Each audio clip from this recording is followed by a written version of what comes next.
Okay, I think we are live. Welcome, Alex. How you doing? I'm doing well. Thank you for having me. Yeah, no worries, man. So thank you for coming. So today we're doing another live stream with builders from the ecosystem. Lucky enough today to have Alex from RandAO. RandAO's great. I'll let Alex introduce himself and RandAO a little bit more in a sec. But we are going to be looking at a product that they built in response to an RFP from the REO grants program, which is the Rewind Wayback Machine for the permaweb. And I am super excited to learn about how this was built because I know that there's loads of underlying niggles and stuff that you need to solve with this kind of data to kind of surface it. So yeah, super excited. Alex, do you want to give a quick introduction to yourself and RandAO for us? That sounds great. So I'm Alex, formerly went by Caitlin FT in the space, working on changing that over. I am the Chief Operating Officer at RandAO. And like you said, I was the main dev, at least on the front end user experience side for Rewind. So we initially saw the idea of the RFPs coming out. We have been integrated with ArNS for a long time, RAO. We run gateways. Number 2 state gateway now, I think, right? Or number 3? Number 2 or number 3, it changes on the day, but we crossed 1 million delegated. Sick. I love it. And just for the audience, I think it's a good chance to kind of get some exposure on RandAO as well. Like, what does RandAO do? What's the product? So RandAO is a cryptographically secure, verifiable random number generator for AO ecosystem. So what that means is that if you have an application where you are using any sort of math.random function, you're insecure. And if there's real money on the line via assets, NFTs, or even rights to things in these transactions, you really need a secure source of random, because in a blockchain ecosystem, all data is public. That's kind of the point of the ledger. If you know the spice that's going into the random number generator on a blockchain, you can figure out what it's going to be. So it's not very random. So RandAO came out of that need for security and verifiability on chain. Sick. And I know we've got like there's a sidecar, right, that people can run alongside the REO gateways for providing random numbers. Is that right, or am I misremembering? A little bit early on that, but here's some alpha. So we are working on the idea of having a sidecar for our RandAO node providers to be deeply integrated with ARAO. But that's not up and live just yet. Okay, so cool. Bit of alpha. A little bit of alpha. Our protocol runs on a provider network running nodes, and we think, oh, here's everyone running a gateway. They're already an operator. They're a super user of blockchain technology. We want them involved. So we do plan on having that eventually. Okay, awesome. I love it, man. I'm excited to see what you do there. So maybe for everyone who's watching who's not aware of Arweave and the permaweb, or more specifically AR.io network. So RAO network is a permanent cloud network that's built on top of Arweave and AO. The job is to decentralize the storage, indexing, and kind of access layer of RAO. There's lots to it, but specifically what's important for this conversation is we have a naming system, a domain system called Arweave name system. Like most protocols, when you store something on Arweave, by default, you get a transaction ID back. What the naming system allows you to do is to associate a name with a transaction ID, excuse me, and then you can access that name, like a human readable name. It can be whatever you want, as a subdomain of any Arweave gateway. And there's about 650 in the network. So it creates this much more human-friendly experience for accessing stuff or finding data on Arweave. The most common use case for it is hosting websites. And it is also used as like primary identity within the AO ecosystem. So I have AR/Kemp, which is my primary RNS name, and I can log into apps with that as well. The other piece that's probably relevant here is it allows you to have kind of like an ephemeral structure for data, or an ephemeral porter, like a mutability of Arweave data, because you could change what the RNS name points to. And what that means is you have this kind of like changing permanent web over time. So I could put one website on my name and then another website on it tomorrow. And what we wanted to do with this RFP is have a way to create kind of like a Wayback Machine for the permanent web. So someone can come along and they can look at a name and they can kind of see how this has evolved over time. And that's kind of how we created the idea for this RFP. And I wonder, Alex, like, what was it that made, because there are a few RFPs out there, right? What was it that made this one interesting for you guys? We wanted this one because we thought it was useful, and not just in a utility sense of we're bringing value to the ARIO token, we're trying to add more use cases. We think this is just a good, needed product in the ecosystem, and we were happy to build it. Even happier that we were able to get a grant associated with it to make some money while we did, but we were very happy to build this because, well, just like you were saying, this ARIO system allows linking human readable names with permanent content, especially websites. And that's extremely valuable. But the permanent side of it gets a little bit muddied when you can update your name.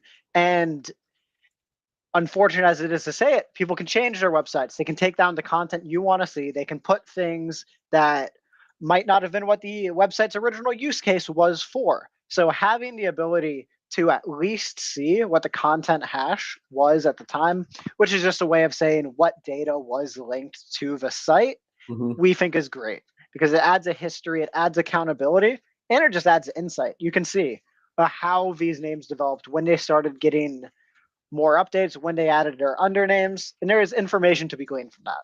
And because all this information has been out there on the permaweb, we didn't see it as extremely technically challenging. We just thought we just need to connect all the pieces, do some filters down, and we'll be able to make a product that people want to use, that we want to use as well. Nice. Awesome. And I think it's got like, I mean, we can look at it a bit more closely, but I think it's got like opportunity and benefit for like technical and non-technical folks alike, right? Like devs or builders or researchers might want to know, like, be able to prove what was here at this time, and people who are just like curious and interested might want to go and have a look as well, which I think is cool. Got like a dual use case. Absolutely. Okay. So why don't we, and all of the data lives on Arweave, right? It's just no longer pointed at that name. So it's there, it's just not necessarily super easy to find, and this kind of helps solve that problem, especially like the timeline over time, I imagine. Absolutely. Just the ability to see in a visual way. This is an event. That event was updating what content was at this URL at this point in time. And then you can see the next one, and you can see the next one, and there's dates associated with it. And when we get into the demo portion of it, I think our audience is really going to understand the value there. Because if you, for an example, websites that don't have this, in media reports, it doesn't matter what news you like, stories are always changing, especially as new information comes out. An example of this would be if someone built a media site on here and they had different, it's not a direct causal chain, but you can see the value here where data can get lost, changed, transformed, and you want to have a record of it, no matter what it is. Yeah, I couldn't agree more. So maybe that's a good chance we can sort of jump into the demo. If you want to share your screen, I can bring it up, and I think it will make it super easier for folks to understand seeing this in action. Absolutely. All right. There we go, dude. Do you want to sort of talk us through? Yep. Let me lead into this. So this is what you'll see when you go to rewind.ar.io. This is an example of the permaweb, or the example of the URLs that we were talking about, the human readable way to link permanent data to a page. Rewind exists as a ArNS name in the ARIO protocol. And when you come here, you're greeted with this homepage. Now, there's obviously only one thing to do here: search for a name. So I'm just going to go ahead and go through that, and then we can talk about what RandAO did for the site as well. Awesome. So I'm going to type in a name, RandAO. We'll see there's a small delay as the events start to come in, and events may come in after the page loads as well. But here we can see some events are loading in. Only a couple here right now, and as more are loading in, you can see the timeline at the bottom starting to fill up. So just to go over here a bit, I want to take a look at a couple of the cards just so we can see what we're looking at. So this is an example of what you'd see in a name history. The ANT process changed. The underlying technology doesn't matter to everyone, but it does matter to the developers. Which process is my name's records living on? Where are the events happening? A process change would let you know, okay, this is the new process that those things are happening on. When an ownership transfer happens, and the main point, setting record content. So each time a user updates an undername, which an example of which would be undername underscore rewind.aro, there is a subdomain associated with that. So the RandAO name updated their API undername with this new value. And with that, we could click on this to see what the content was at the time. Nice. Now, not all websites are set up to be viewable in the past, but as standards grow and more people are using the proper techniques, we'll be able to see more sites will be able to be resolved by this. But this content hash here that links out here, it's just linking out to a data item, but this is searchable on Arweave, and this URL is generated using ArNS's Wayfinder. So assuming this website and this undername was set up, we would be able to dynamically resolve how to go to the data. And I don't have a great example here for a site that is, but exploring the ecosystem, you'll be able to see things like that. And you can see scrolling by, this is every record that happened for this name. It's a little bit much to look at. So if you just want to scrub through to see changes, you can come down here. Nice. And if I just go to any particular date, we can see, if we click on our card, a sidebar comes up. And so this is going to show us the state of the RNS name at the time. Nice. So not just are we seeing what our rewind undername is, which is somewhere in this list down here, OVVP. This is the actual undernames of each of the different, or these are the content hashes of each of the different undernames at that point in time. Nice. Yeah, for folks who are maybe not super familiar with the Arweave name system, undernames is our concept of subdomains. And the reason that we do it this way is because it means that your primary name, your root name, has sovereign ownership of the subdomain. If we were just doing dots, then DNS could override it. But I mean, this looks awesome, man. So I can basically type it. Maybe we try my name. You mind typing in Kemp? Sure. And then when we do this, what we do is we basically get a timeline, a life of what everything that's happened to my name in cyberspace on the permaweb ever since I registered it, right?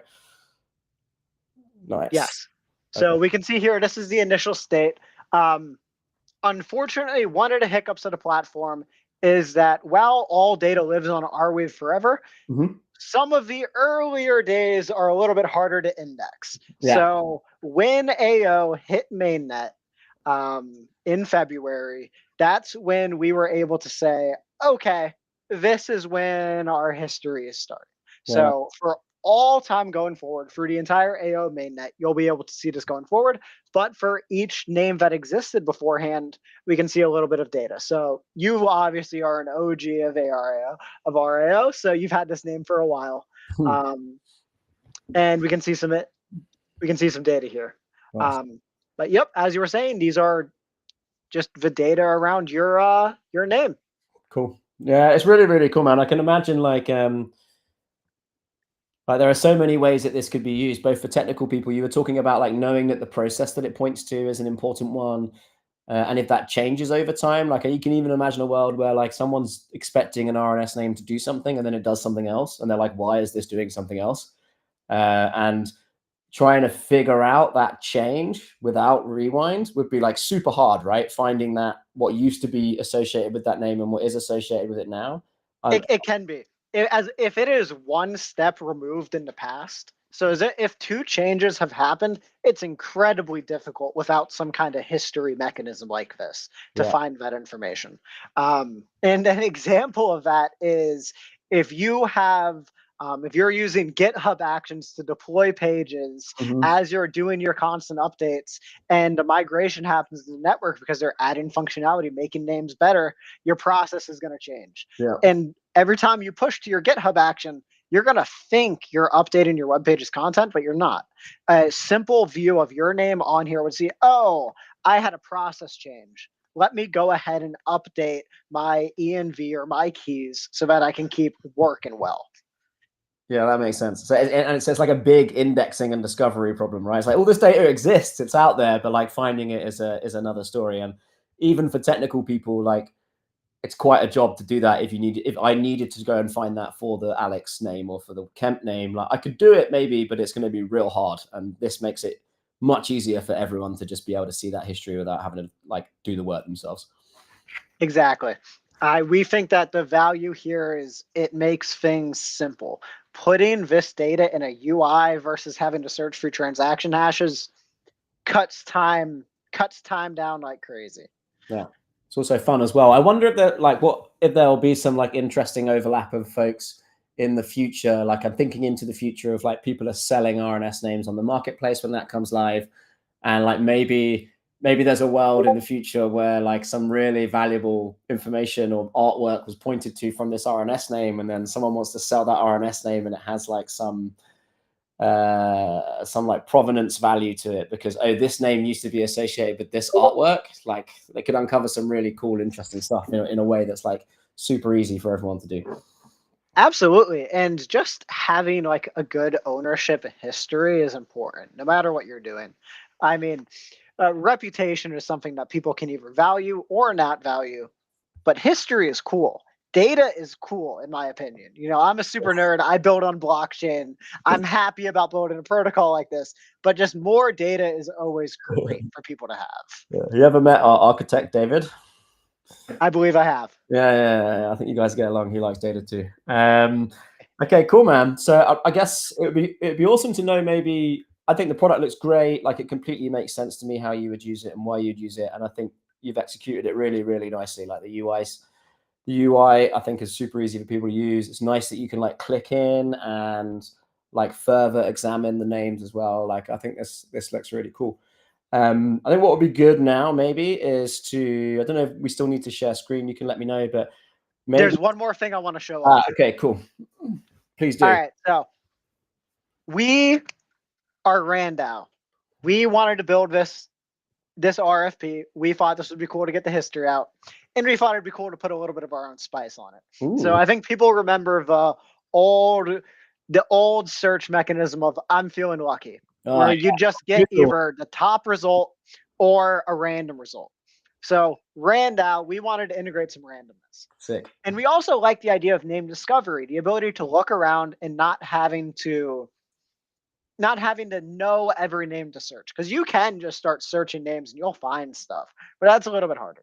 So RandAO, our randomness system, is deeply integrated into Rewind. So every time this page is refreshed, you're going to see 3 new names be populated on the screen, as well as an I'm feeling lucky button.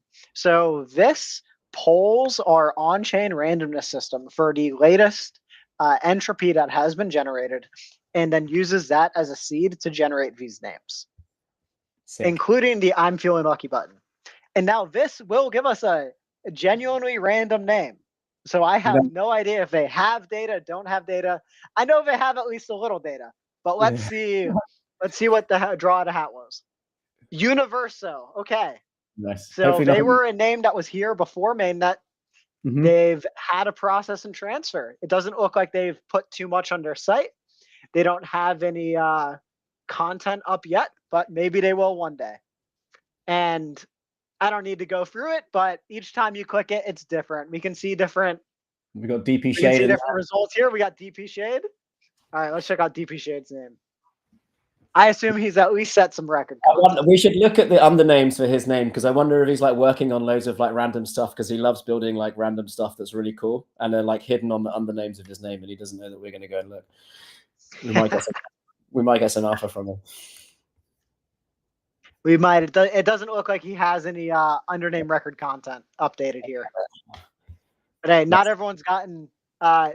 Not everyone uses names the same way, and I think it's cool to own your own name. I unfortunately did not get Alex. I wasn't fighting hard enough for it, but maybe I'll acquire it on the secondary market one day. Yeah, that's most of the things I wanted to show you. And if anyone has questions about Rewind, we have a button down in the bottom right for docs, as well as docs_rewind. history DP shade might make it a little bit of a malformed link, but here you can find documentation as well. So docs_rewind RIO. You can find all of the stuff I didn't talk about here in terms of navigating the different events and how we accomplish our random. So I think I'm going to end the screen share here, but Awesome. everyone, please check it out. It's a cool site. I love it. I didn't even know those two last bits. I hadn't even noticed them, right? Like you get so used to looking at something and you sprinkle in these like extra touches and you don't notice. Like the docs and the I'm feeling lucky is awesome. I noticed on the I'm feeling lucky you had like our team over time, you're probably not surprised, have like made loads of test addresses. So there's like loads of like random ones like RNS purchase tests and stuff just to test things in production. But that's awesome. There's a lot of random names, and you never know what you're going to get. You might pull a Sam Williams at one point. yeah, maybe. I guess maybe just at a high level, like from a technical point of view, like is there anything you want to say to like maybe what the real challenge was for you guys solving this problem, and maybe some of the tools that you use to solve it? I know that you author, or your team authors, like a really useful SDK called AOJS. So I don't know. I'd love to talk about this. Yeah, that'd be great. Let's go. So I'm going to talk about AOJS first, and then we'll get into the hard stuff.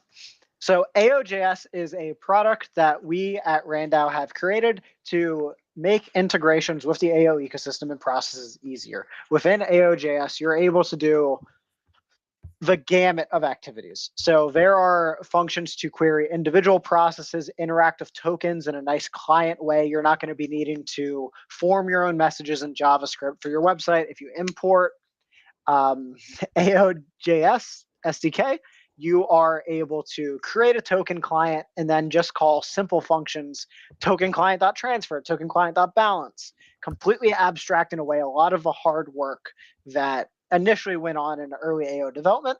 And we plan to keep adding to this. Full RandAO integration is in there. You can make a random client, pay for random, get random numbers. You can do a lot. There's NFT integrations as well that are a little bit less documented or clear, but we want to make these more. We want to get integrations everywhere. So the AO-JS-SDK is a great repo to look at, and you can find that in the link provided. Thank you very much. That's right. I was looking for it whilst you were speaking. Awesome.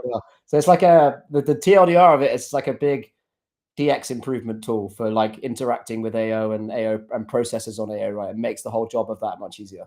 Yes, for some processes. Yeah. It's not custom built for everything. You're still going to have to import AO Connect at some point, but it can take a lot of the work away. And for a user who's just looking to set up simple scripts to do trading, automations, checking, very useful. And we have a full docs platform out there as well, so you can check it out in your own words. Awesome. And I know you guys contribute loads of stuff to the ecosystem. Is there anything else that you've built recently or a tool that you think is worth like pointing people towards? But doesn't have to be. Not yet. Not yet. Okay. We're currently working on making the transition to mainnet Hyperbeam, running our own Hyperbeam nodes. Mm-hmm. We have information coming out on that soon.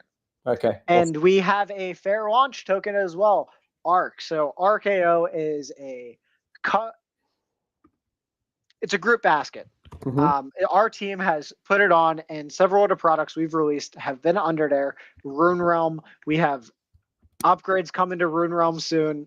I'm not trying to drop too much alpha, but this was a little bit of a hard question to think of on the spot. That's all right. Thank you for that. And so on to the hard parts about Rewind. What was hard about this? So just because the data exists doesn't mean you can look at it very easily. So what the back end of Rewind looks like is a lot of GraphQL and trying to find clever ways to streamline data. And the easiest way I can say that is following a chain of events. So when you go on Rewind, what do you see? You see the chain starting from initial mainnet state, events building off of it into a nice format where you can look at snapshotted state at various points in time. For us developing Rewind, it looked a complete opposite. So we start at the current, because RIO obviously gives you ways to query the current information about a name. And from there, we walked the chain backwards. So we're looking at all messages sent and received by these processes that are going in a line backwards. We're looking for the differentiating messages that show when a process changed, so that we're now able to start that process again with a new one. And is that going back in time? Is that a technical reason? Because it's easier to follow it back in time. Like, I guess you don't know what the start point is unless you know the end point, right? I'm not sure it's technically possible any other way. It would be the way I'd say it. Yeah.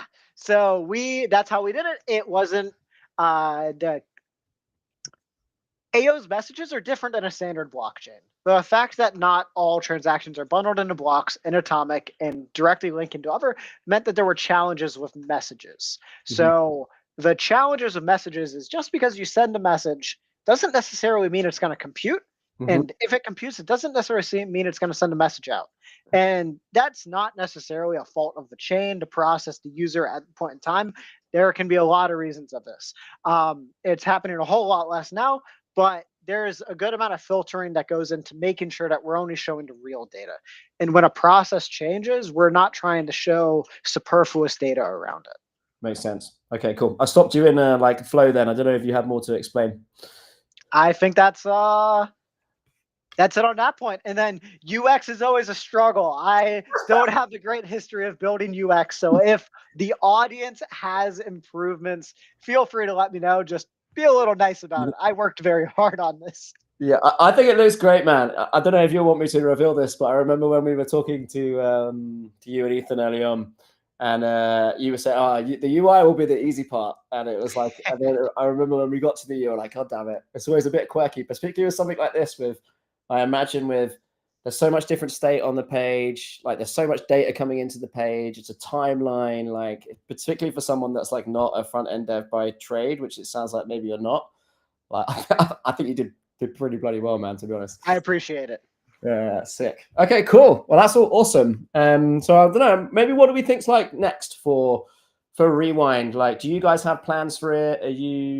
Are there features you would love to add if you had time? Or would you love people to contribute to it in an open source way? Like, how are you thinking about it? I think the best state of Rewind going forward is people talking about it. So I want everyone in the audience to at least boot up the page, look at a name you like, and if there's something you have a problem with, put out an issue on GitHub. It's completely open source. The source code is there. You can put out an issue. You can make a source code change and a pull request if you would like. We would love the improvements. There's one or two more small niceties that we were rushing to get done at the end that still need to get added in. But at this point, we think it's a product, and we'd love to have people come and look at it. Sick. And you had like a way for folks to give you feedback, right? And the repo is obviously open source, so if folks come up with issues, they're fine to submit those issues. And totally. Okay, awesome. Okay, cool, man. I think this was great. I don't know if you had anything else that you wanted to share, but I think you guys did an awesome job, and I really look forward to folks trying this out and finding it useful and feeding back. Hopefully see some people post it on the timeline from time to time as well, and some of the ecosystem get used to it. But is there anything else you want to highlight or shout out before you go, either about Rewind or about RandAO or about you? I don't know. I want to shout out RandAO for putting on this RFP process and whole program. I think that you guys putting some cash behind the ideas that are coming out and trying to get things built is what gets things done. So thank you guys for putting this on. Thanks, man. It's been fun working with you as well, and hopefully it's just the start of everything that we can do together.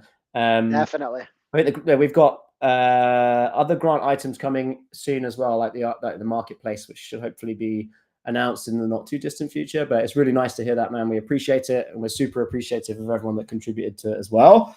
But maybe that's a nice thing to close on. Thanks very much, Alex. It's always a pleasure. Folks in the audience, the Rewind URL is on the screen. Whether you have a name or you don't have a name, go on there, have a look, try it out, let us know what you think, and have fun exploring the permaweb. All right. Later, AO. See you, dude. Peace.